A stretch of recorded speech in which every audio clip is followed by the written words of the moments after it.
Discussing Chapter 9, semantically integrated conceptual modeling method for business process reengineering by Gustas and Gustien.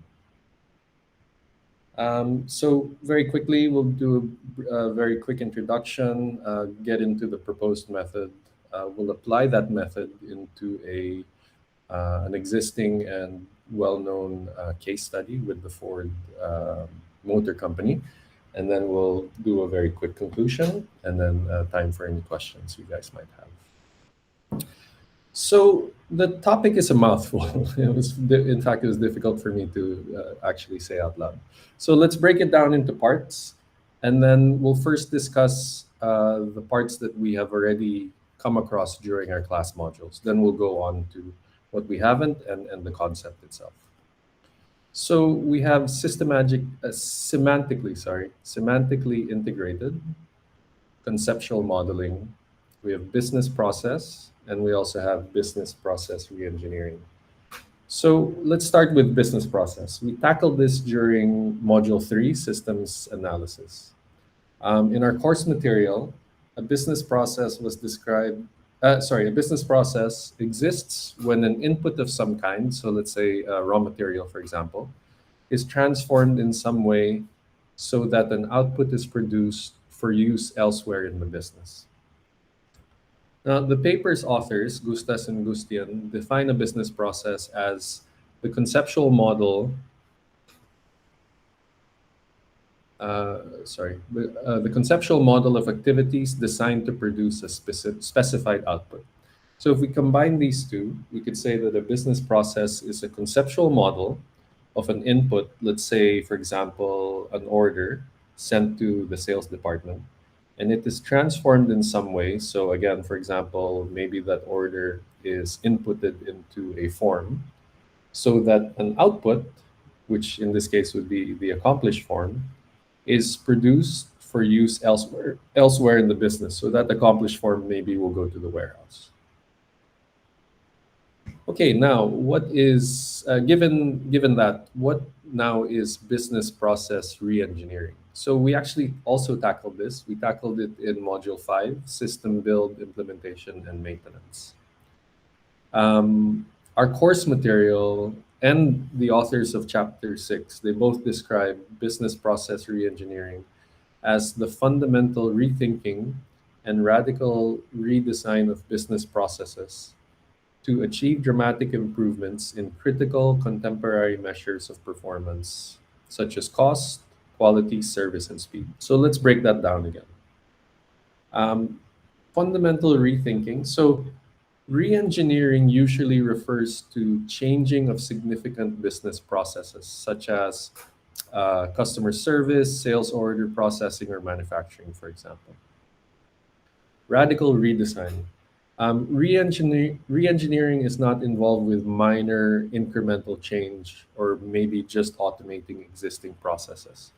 It goes far beyond that. It involves a complete rethinking about the way business processes operate. Dramatic improvement. So the aim of business process reengineering is to achieve improvements measured in the tens, or if possible, hundreds of percent.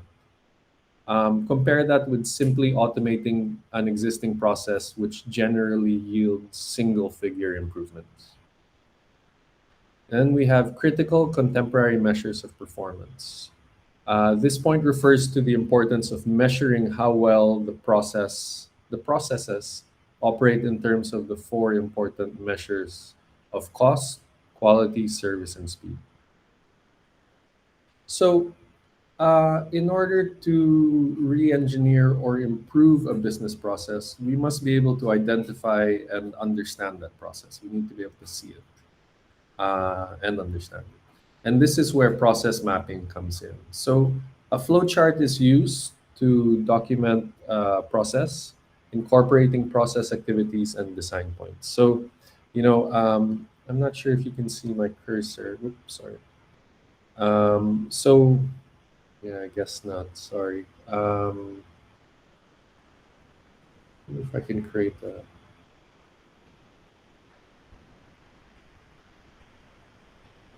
No, anyway, sorry. I was hoping to be able to point out, but for the process mapping, the rectangle here would be processor activity. The rhombus right below the rectangle is a decision point. The circles are start and end points, and then the arrows indicate um, direction and flow. Okay, so let's going on to the proposed method. Let's break it down again. So, semantic integration is the process of interrelating information from diverse sources. And then a conceptual model is a representation of a system, right? It consists of concepts used to help people know, understand, or simulate a subject the model represents. It's a set of concepts also. So here is a graphical representation of what is proposed of the semantically integrated conceptual model. Actors, actions, and exchange flows are elements that are necessary for demonstrating the exchange of value and the actions, exchange of value or resources. So very similar to the process mapping. So it's like it's a spin or a take on process mapping.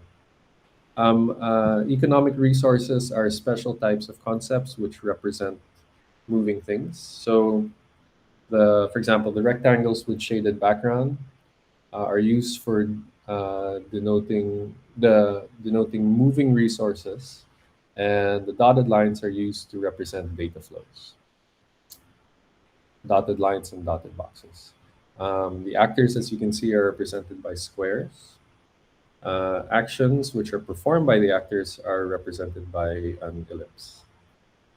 These are necessary for the actions are necessary for transferring resource information flows from one actor to another. So again, very similar to what we took up during our class with searching. So let's start with an example of a value flow exchange or deliver and pay.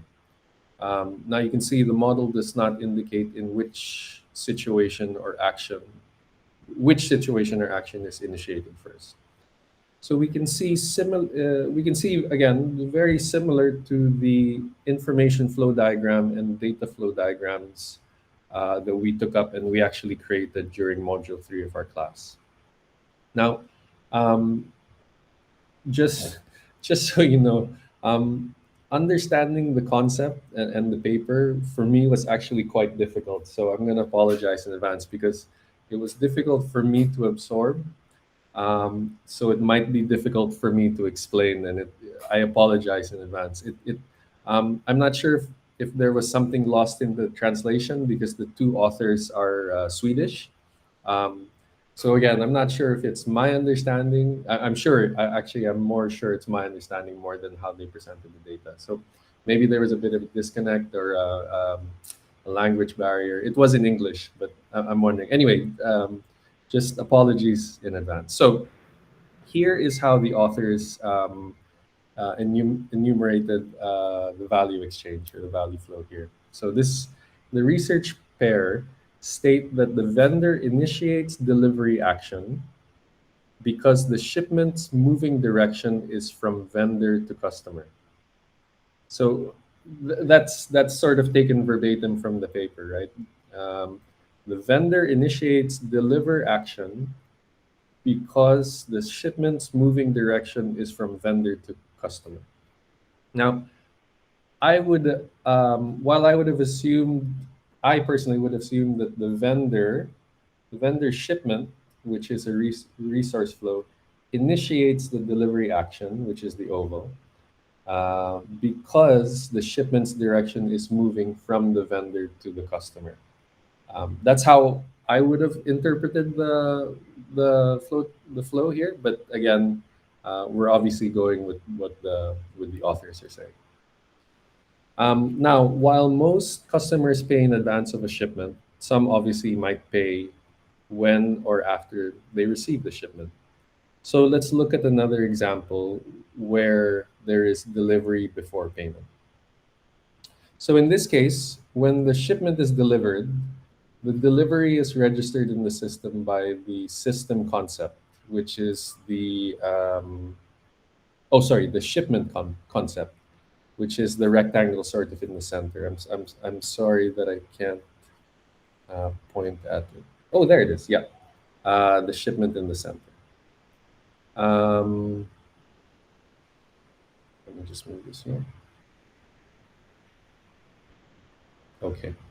Um, so the transition arrows point from the concept of order towards the concept of shipment. So we have the concept of order pointing towards the concept of shipment. By linking the shipment concept to the pay action, the circle here, we show that the deliver action occurs before the payment action. In short, the shipment concept effectively creates the payment concept. Okay, I hope you're still with me. um, Now, again, while I would have said that the customer's payment initiates the pay action, which creates the payment concept. But this isn't how the authors describe it. The authors instead uh, state that the action of pay initiated by the customer creates an object of payment. Again, for me, the flow would be more this way. For them, they say the action of pay is initiated by the customer when the customer creates an object of payment. Maybe we're saying the same things and it's just stated in a different manner. Okay, so that is an instance where there is delivery before payment. Let's look at another example where there is payment before delivery. So let's say buying from Amazon, right? In this case, we can show first the action of pay. Uh, yeah, the action of pay, which is designed to transform the concept of invoice. So we're sort of going back again uh, to payment. The transition arrow from payment to shipment. So it's payment. Oops, sorry. Payment to shipment. Whoop, apologies. From payment to shipment. Um,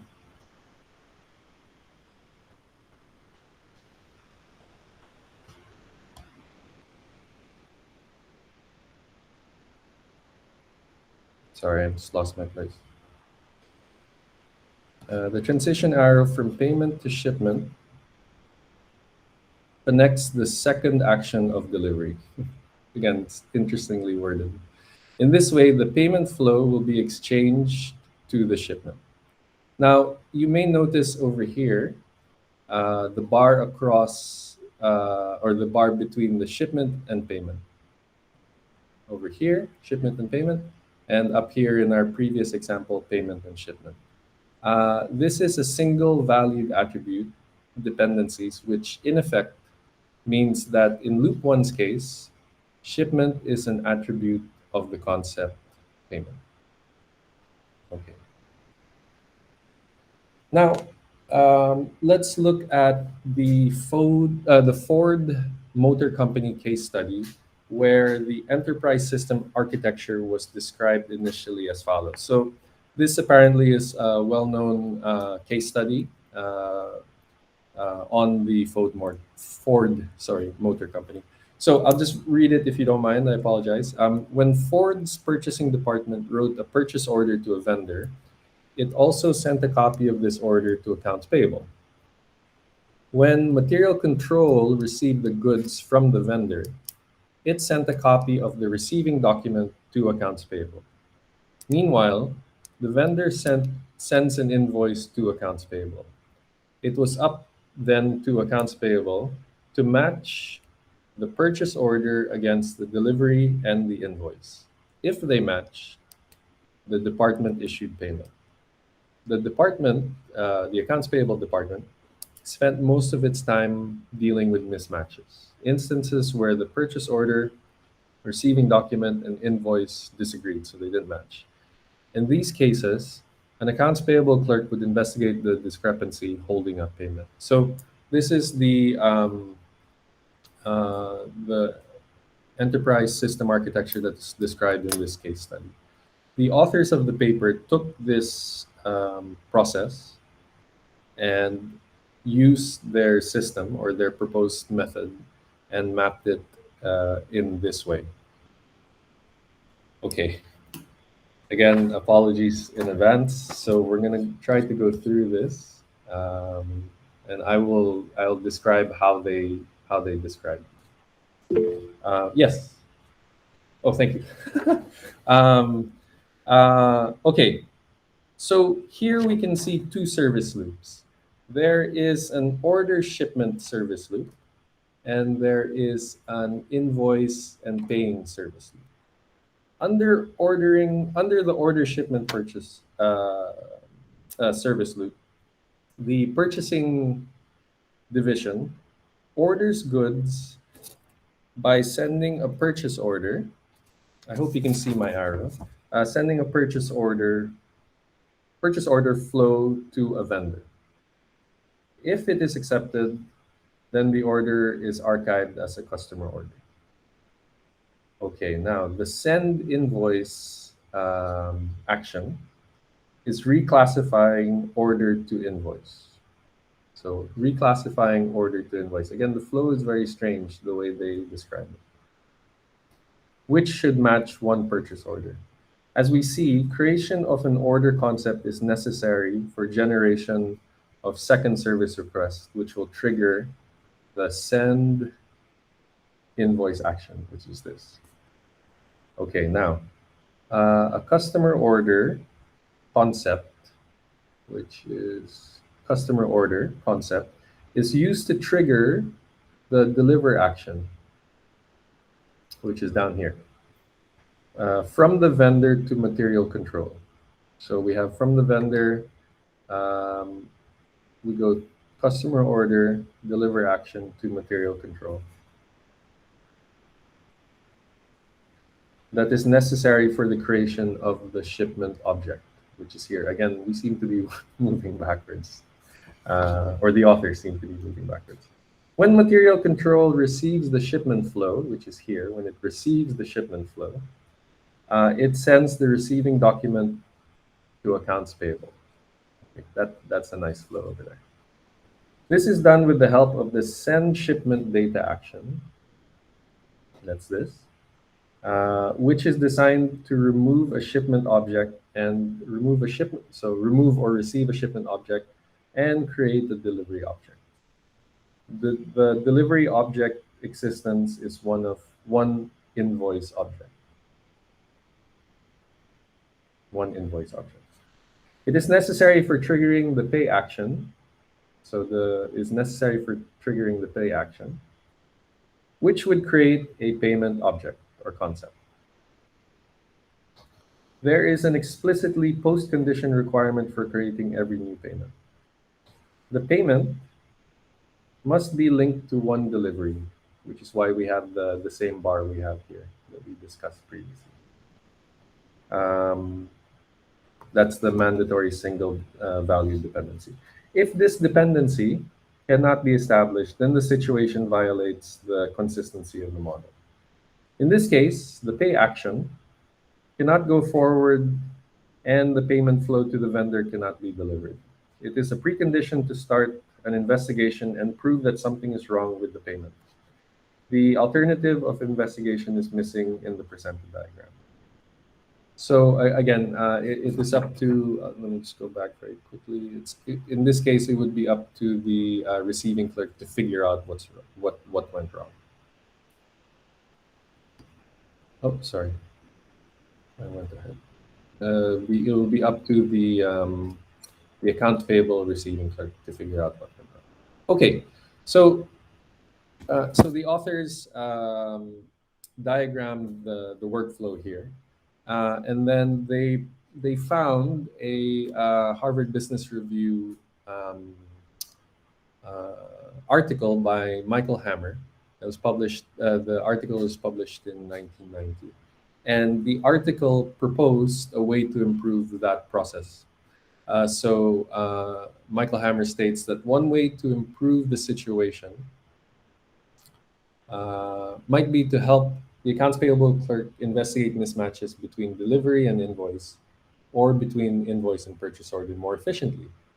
A better alternative was to prevent these mismatches. So instead of finding out what isn't matching, a better alternative is to prevent mismatches altogether. Ford Motor Company introduced invoiceless paying. So when the purchasing department initiated the purchase order, it entered the information into an online database. So that's a new concept or a new part of the process. This order is not sent to anyone.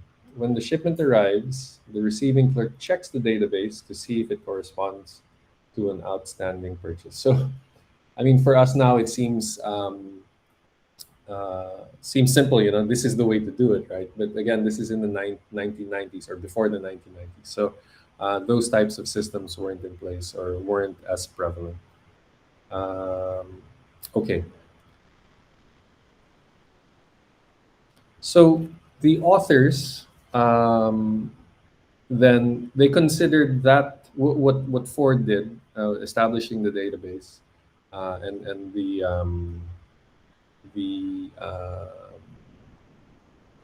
invoiceless paying as the radical change that improved the the process for Ford. So this is the author's representation of the radical change, and it's much simpler. So it represents an alternative to the pay action, um, which is triggered by a return action.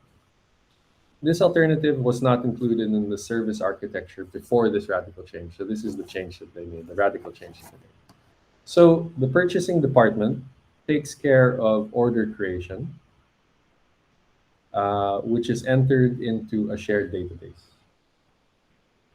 The database is an active concept which is connected by composition link to the vendor. The purchase order, the purchase order flow is sent to the shared database by the order delivery action. Okay, then the vendor delivers, the vendor del, sorry, when the vendor delivers the shipment flow to a receiving clerk, then the delivery is created. That's this here. This is new as well. This the sort of a decision tree over here. Receiving clerk is an active concept which belongs to purchasing. Newly created instance of delivery has a link to exactly one order. So that's a single dependency, delivery in one order. Delivery is a passive concept which denotes a data store. If order delivery is found, so that's this over here, order delivery is found, then it can be paid by the receiving clerk. So that we can initiate the payment action and the payment concept. Triggering pay action sends payment information, which is over here, sends payment information flow to the vendor. So from the receiving clerk, this is the payment resource flow, and then the information flow, the dotted line, to the vendor. That would create the payment object, this one. If the delivery is not found, so that's this case, in this case, then the receiving clerk returns goods flow to the vendor. So the receiving clerk, if delivery is not found, if order is not found, then the receiving clerk returns the goods to the vendor. Okay, hope that wasn't too confusing. Um, and here is a further simplified view of the radical change, assuming receipt of shipment and therefore payment is made. So let me go back. We're basically simplifying the delivery. We're saying delivery is made and therefore payment can be made. Okay. Um, so as a conclusion, business process reengineering tries to improve the redesign of organizational business processes to achieve better results and better productivity. This involves the examination and redesign of business processes in an organization. Most business process reengineering methods do not use conceptual models because they do not integrate structural, behavioral, and interactive aspects of service architectures. And the authors contend that failing to visualize interaction and object transactions effects interaction and object transition effects in a model makes it difficult to understand essential differences of business processes architectures when re-engineering these types of systems. So the research pairs the research pairs model attempts to offer a method to do so and assist organizations in successful business process re-engineering.